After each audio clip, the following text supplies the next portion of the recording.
अक्सर हम लोग स्वपरागन पर परागन, ठीक है, इसमें कंफ्यूज रहते हैं। स्वपरागन क्या एक ही पौधे पर होता है या दूसरे पौधे पर? तो आज इसके बारे में पूरा अच्छे से पढ़ेंगे कि कैसे ये बीजांड से युग्मजन का निर्माण होता है। तो हम क्लास 7 का एनसीईआरटी अंतिम छोर की ओर है। ये खत्म होके फिर हम आगे भी जाएंगे। तो उससे पहले जो नए हैं वो पिछले वीडियो को जरूर देखें, जो अच्छी तरह समझना है तो।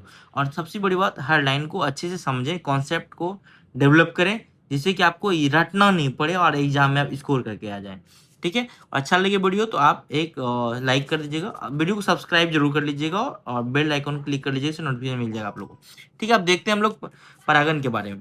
ठीक है, तो परागन के बारे में हम लोग देखेंगे क्या होता है ना। परागन का डीड सूचनात्मक आवरण होता है जिन्हें सूखने से बचाता है। देखिए, परागकण में एक मोटा सा डीड होता है, मजबूत सुरक्षात्मक एक आवरण पाया जाता है जो उन्हें सूखने से बचाता है। अक्सर धूप वूप पड़ेगा तो वो सूख जाएगा तो फिर मर सकता है, लेकिन नहीं, उस पर एक परत होता है, वही बचाता है। उसके बाद क्या होता है ना, परागकण हल्के होते हैं, ठीक है, वह वायु अथवा जल के द्वारा बहा के जा सकते हैं। पुष्पों में बैठने वाले कीट के शरीर पर परागन चिपक जाते हैं। जैसे परागकण कहाँ पाया जाता है हम बता चुके थे, एक पुंकेसर पार्ट में ऊपर पाया जाता, पुंकेसर से पट के ऊपर में पाया जाता था, ऊपरी भाग में। ठीक है, तो इसीलिए ये डंठल से जुड़ा हुआ रहता है, तंतु जिसको फिलामेंट तंतु बोलते हैं, उस पर जुड़ा हुआ रहता था। फिर ये जाके जब वर्तिकाग्र वाले पार्ट पे, जो स्त्री केसर वाले पार्ट है, वहां पे जाके बैठते हैं, तो उसमें पैर में जो चिपकते हैं वहां जाके इसीलिए ये निर्माण होता है युग्मजन का। तो आगे हम लोग पढ़ेंगे कि जब ये किसी अन्य पुष्प पे बैठते हैं तो पुष्प के वर्तिकाग्र पर परागकण गिर जाते हैं। परागकण के परागकोश से पुष्प के वर्तिकाग्र पर स्थानांतरण, यही परागकण कहलाता है। तो आपको एग्जाम में क्वेश्चन कैसे मिलेंगे, ध्यान ध्यान से देखिए। परागकणों का परागकोश से पुष्प के वर्तिकाग्र पर स्थानांतरण परागकण कहलाता है। एक बात और आप लोग ध्यान से सुने कि मैं टेलीग्राम ग्रुप में जो पीडीएफ भेजता हूँ उसको भी आप लोग पढ़ें, सेव करके रखें। और साथ साथ सबसे अहम जानकारी ये है कि रात में डेली 9 बजे के बाद एमसीक्यू उस पर जो जाता है चैप्टर वाइज, उसको जरूर लगा लें आप लोग। ठीक है, तो आगे देखते हैं। तो स्वपरागन, अब देखिए क्या होता है, यदि परागकण उसी पुष्प के वर्तिकाग्र पर गिरते हैं तो उसे स्वपरागन कहते हैं। अब देखिए, हम बोले थे जी, जो पुष्प द्विलिंगी होता है उस पे पुंकेसर स्त्रीकेसर दोनों होते हैं। तो देखिए, एक पर परागकोश पाया जाता है, एक पर वर्तिकाग्र पाया जाता है। देखिए, वर्तिकाग्र है यानी पुंकेसर स्त्रीकेसर दोनों है, तो उसी पुष्प पे जो जाता है ये परागकण जाके गिरता है यहाँ पे, उसको बोलते हैं स्वपरागन। लेकिन जब उसी पौधे के, याद रखिएगा, उसी पौधे के दूसरे पुष्प पे जाके गिरते हैं वर्तिकाग्र पे, उसे पर परागन करते हैं। उम्मीद है कि आप लोग स्वपरागन पर परागन अब क्लियर हो गया होगा। देखिए, वही चीज यहाँ पे दिया हुआ है। ठीक है, आप देख सकते हैं। युग्मजन क्या होता है, निषेचन। निषेचन क्या होता है, नर तथा मादा युग्मक का युग्मन संयोग जब होता है उसको युग्मनज कहते हैं। इस तरह क्वेश्चन आते हैं एग्जाम में, मेंस जैसे एग्जाम में इस तरह पूछा गया है डायरेक्ट। और मादा युग्मकों के युग्मन का प्रक्रम निषेचन कहलाता है। समझ रहे हैं, नर तथा और मादा युग्मकों के युग्मन का प्रक्रम निषेचन कहलाता है। अब युग्मजन क्या कहलाता है, निषेचन क्या कहलाता है, कंफ्यूज नहीं होना है, फिर से वो रिपीट कर रहे हैं। नर मादा के युग्मकों का युग्मन या संयोगन द्वारा बनने की कोशिका युग्मनज कहलाती है। और युग्मनज बनाने के लिए नर और मादा युग्मकों का युग्मन का प्रक्रम निषेचन कहलाता है। अब देखिए, आपको याद रखिए, दोनों स्टेटमेंट में क्वेश्चन ये आएंगे। ये छोटे हैं और देख ये बहुत इफेक्टिव हैं। तो आपको इसी तरह उल्टा कभी दे देगा, दोनों गलत हो जाएंगे, इसलिए आपको ध्यान समझना है। नर मादा के युग्मन संयोग द्वारा बनने की कोशिका युग्मनज कहलाती है, और युग्मनज बनने के लिए नर और मादा युग्मकों का युग्मन निषेचन कहलाता है। ठीक है, इस फिगर को ध्यान से देखिए, ये अंकुरित होता हुआ परागन, यहाँ पे जो गिरा है परागन अंकुरित हुआ, उसके नीचे में देखिए अंडकोशिका है, और यही देखिए आके यहीं पे अंडकोशिका और दोनों परागन ये नली के द्वारा ये जो नीचे आ गया, दोनों मिलके एक युग्मनज का निर्माण करता है। ठीक है, अब देखिए फल और बीज का विकास, इसको तो आप देख ही लीजिए, इससे क्वेश्चन आते हैं। निषेचन के पश्चात अंडाशय फल में विकसित होता है। एकदम आपको इस छोटे छोटे लाइन में देखने को मिलेगा। जब निषेचन कंप्लीट हो गया, समझिए, अंडाशय फल में विकसित होता है। अब बताए थे ना, स्त्री कैंसर में नीचे में फूला हुआ भाग जो होता है वो अंडाशय होता है। अंडाशय में क्या होता है, बीजांड होता है, फटा हुआ भाग बताए दिखा के छोटे छोटे। तो इसी ये अंडाशय अब निषेचन हो गया, तो ये अंडाशय अब क्या होगा, ये फल में विकसित हो जाएगा। जब पुष्प के अन्य भाग मुरझाकर गिर जाएगा। जब फल बन गया तो देखते होंगे गिर जाता है कोई भी चीज का फूल वगैरह। परिपक्व हो जाने पर अंडाशय फल के रूप में विकसित हो जाता है। अब बीजांड से बीज विकसित होते हैं। अब देखिए, बीजांड से क्या हो जाता है, बीज बन जाता है। अब बीजांड इसी अंडाशय में पाया जाता है। बीज एक भ्रूण होता है जो सुरक्षात्मक और बीजावरण के अंदर रहता है। ठीक है, बीज एक कहाँ क्या होता है, भ्रूण होता है जो सुरक्षात्मक बीजावरण के अंदर होता है। क्लियर।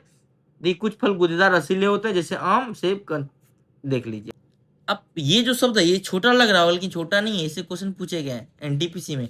ऐसा बीज के विभिन्न स्थानों पर प्रकीर्णन, तो बोले प्रकीर्णन क्या होता है, तो प्रकीर्णन होता है जो बीज का प्रकीर्णन, जब पादप विभिन्न स्थानों पर उगे हुए पाए जाते हैं तो ऐसे बीज के विभिन्न स्थानों पर फैल जाता है, आ जाके उग जाता है, उसी को प्रकीर्णन कहते हैं। ठीक है, अब यहाँ पे दिया हुआ है भी किए हुए हैं, प्रकीर्णन पादप को व्यापक रूप से, यहाँ पे देखिए व्यापक रूप से वितरित होने में सहायक होता है। तो एग्जाम में आपको देगा कि व्यापक रूप से बीज को वितरित होने में कौन सहायक होता है, तो याद रखिए इसका आंसर होगा प्रकीर्णन। ठीक है, आपको ये शब्द भी पता नहीं होंगे, आप सोचेंगे ये तो फिजिक्स का पार्ट है, तो साथ समझिए कैसे क्वेश्चन बनते हैं, कहाँ फंसते हैं हम लोग। इसीलिए हम बोलते हैं आप वीडियो जरूर देखिए। ठीक है, जो भी देखते हैं वीडियो छोटा छोटा तो है ही। ठीक है, अब आगे देखें। अब सहजन को ड्रमस्टिक बोलते हैं और द्विफल को मैपिल बोलते हैं। ये दोनों का जो बीज होता है ना प्रकीर्णन के द्वारा हमारे चले जाता है। ठीक है, आगे हम लोग पढ़ेंगे प्रकृति में पादप फलों के बीजों का प्रकीर्णन पवन, जल और जंतुओं द्वारा होता है। कुछ उड़ के, कुछ बह के, कुछ जंतु, हम बोले थे ना कि कैसे कैसे जाता है, जंतु के द्वारा भी जाता है, खा पी के कहीं भी इधर उधर कर देते हैं। ठीक है, जैसे फल खाया फेंक दिया। ठीक है, सहजन और ड्रमस्टिक का द्विफल मैपिल जो है, देखिए याद रखिएगा, जैसे पादप पंखयुक्त बीज, देखिए पंखयुक्त बीज है ना, ध्यान से देखिए पंख। उसके बाद है घासों के हल्के बीज अथवा आक या मदार।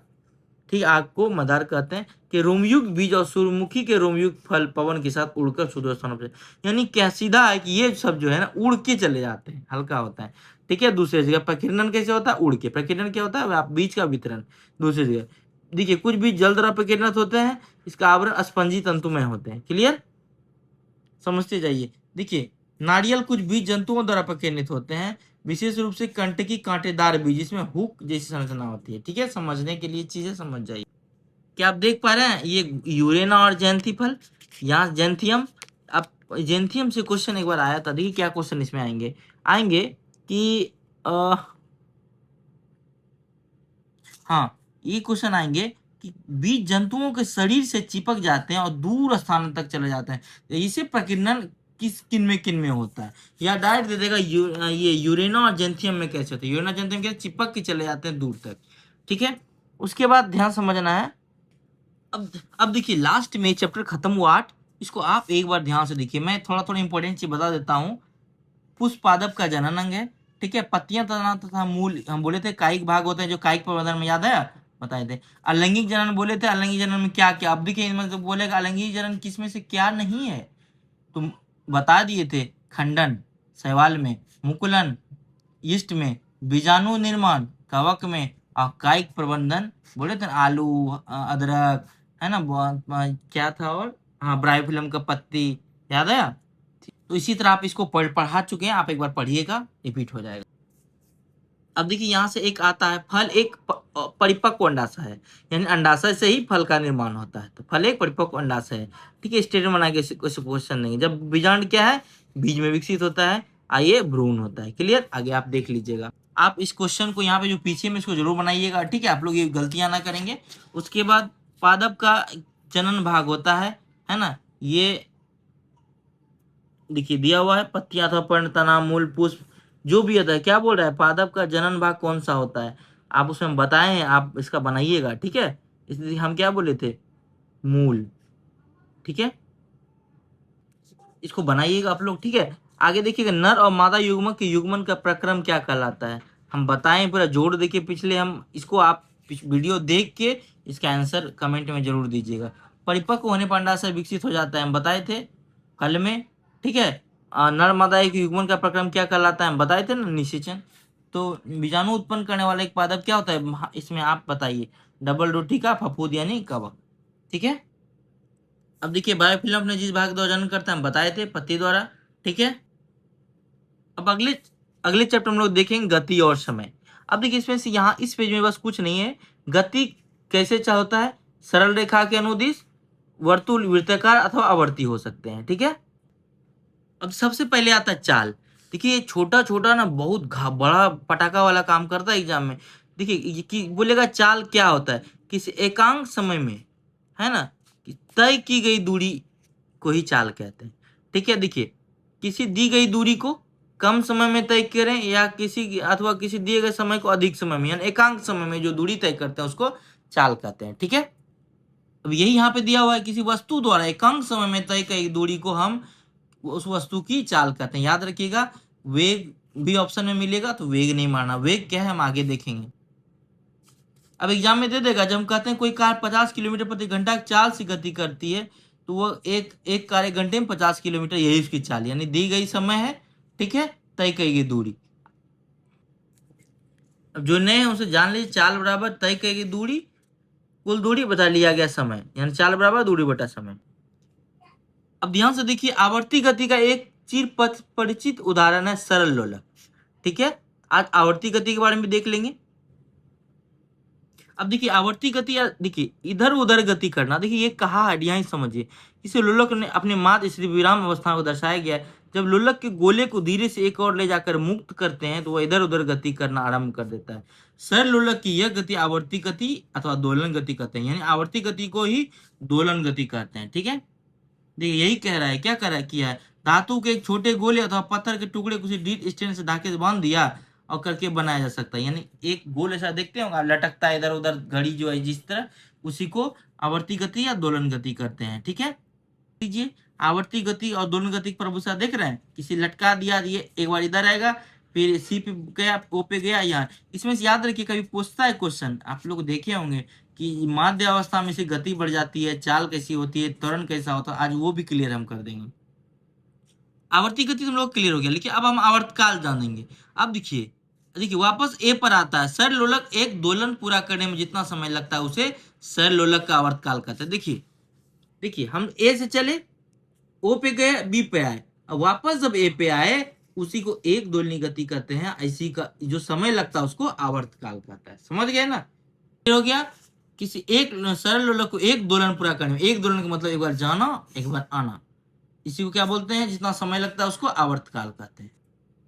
देखिए रेलवे वालों ध्यान देंगे, ये ओडोमीटर और स्पीडोमीटर दोनों से क्वेश्चन आ चुके हैं ग्रुप डी और एनटीपीसी में। एक बार पथमापी पूछ दिया था हिंदी में, अब पथमापी पूछे, हम लोग ओडोमीटर पढ़ के गए थे, ये बिहार दरोगा 1275 में हमको लगता है क्वेश्चन फ्री में पूछा गया था ये क्वेश्चन ओडोमीटर के बारे में। ठीक है, 2213 या 22 हमको याद नहीं आ रहा, पूछा था। अब देखिए ओडोमीटर क्या होता है, पथमापी, इसको पहले हिंदी याद रखिएगा, जो वाहन द्वारा तय की दूरी मापता है। देखिए स्पीड, देखिए सीधे ही किलोमीटर पर घंटा चाल ज्ञात हो जाती है। इसे एक अन्य मीटर भी होता है, देखिए एक अन्य मीटर होता है जो वाहन द्वारा तय की दूरी मापता है। ठीक है, इसको मीटर को पथमापी आप याद रखिएगा। एक बाइक में देखिएगा, ये देखिए दो होता है, कि हम आपको सीधा समझा दे रहे हैं, दो होता है, एक ओडोमीटर है और स्पीडोमीटर है। अब देखिए इसी में आप ध्यान से देखिए, ये देखिए ये जो दूरी लिखा हुआ है ना, ये इसको बोलते हैं ओडोमीटर, ये जो स्पीडो जा रहा है इसको बोलते हैं स्पीडोमीटर। पथमापी ये है, ये स्पीडोमीटर। ठीक है, क्लियर, कंफ्यूज नहीं है अब, क्लियर।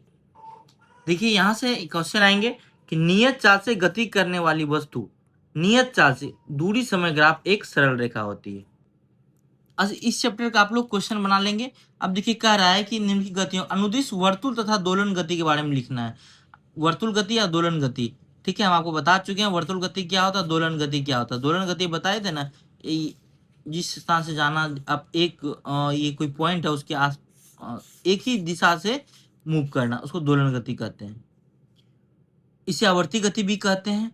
ठीक है, और वर्तुल गति क्या होता है, जब एक ही बिंदु पर चारों तरफ से घूमते रहता है उसको वर्तुल गति कहता है। ठीक है, जैसे फैन को देख सकते हैं, फैन एक ही पॉइंट पे मूव कर रहा है ना चारों तरफ। अब देखेंगे, अब देखिए दौड़ते समय आपके हाथों की गति, आप देखते हैं दौड़िएगा जितना आगे जाएगा उतना पीछे जाएगा। ठीक है, तो इसको बताना है। सीधी सड़क गाड़ी खींचते घोड़े की गति देखिए, मैंगो राउंड झूले की बच्चे की गति। ठीक है, ये सब आपको खुद बनाना है, समझना है। ठीक है, अब देखिए ये फिगर दिया हुआ है, ये फिगर दिया हुआ है, ध्यान से देखिए, ये कौन सा ग्राफ है, ये समय और दूरी समय ग्राफ है। ये क्या है, दूरी समय ग्राफ है। आप देखिए जितना जिसमें स्लोप जिसका ज्यादा होगा उसका वेग उतना ज्यादा होगा, उसका चाल ज्यादा होगा। देखिए उसका चाल ज्यादा होगा। देखिए यहाँ से तो यहाँ इसमें दे देगा फिगर, बोले किसका चाल ज्यादा, तो ए का चाल ज्यादा, जितना ये खड़ी ढाल में है उसका चाल ज्यादा, जिसका ज्यादा स्लोप होगा उसका चाल ज्यादा होगा। आगे देखिएगा, इसमें इस तरह क्वेश्चन में समझ लीजिए, हम इसमें लिख दिए सब में। देखिए ये सभी दूरी समय ग्राफ है, ये क्या है, यूनिफॉर्म मोशन, ठीक है। ये देखिए ये विरामावस्था में है, ठीक, क्लियर हो गया। अब हम लोग देखेंगे चैप्टर 10 क्लास 7 का, ठीक है। इसमें कुछ महत्वपूर्ण फैक्ट है, इसको भी आप लोग देख लीजिए। देखिए एक पॉइंट यहाँ है, जब किसी तार से कोई विद्युत धारा प्रवाहित होती है तो वह तप्त हो जाती है, ठीक है। इसे विद्युत धारा का कौन सा प्रभाव कहते हैं, तापीय प्रभाव, ठीक है। ऑप्शन में देंगे ऊष्मीय प्रभाव, है ना, केमिकल प्रभाव, रासायनिक प्रभाव, तापीय प्रभाव। तो याद रखिए, जब किसी तार से विद्युत धारा प्रवाहित होती है तो यह जब गर्म हो जाता है इसको तापीय प्रभाव कहते हैं, ठीक है। देखिए तापीय तापीय प्रभाव से क्वेश्चन आता है, एग्जाम्पल में देंगे, बोलेंगे किस प्रभाव काम करता है, तो खाना पकाने वाला जो ये हीटर है ये काम करता है, हमारा स्त्री काम करता है, आयरन भी तापीय प्रभाव पे काम करता है, ठीक है। देखिए उसके बाद विद्युत विद्युत बल्ब काम करता है। ये तीन एग्जाम्पल याद रखना है, हीटर, आयरन और विद्युत बल्ब।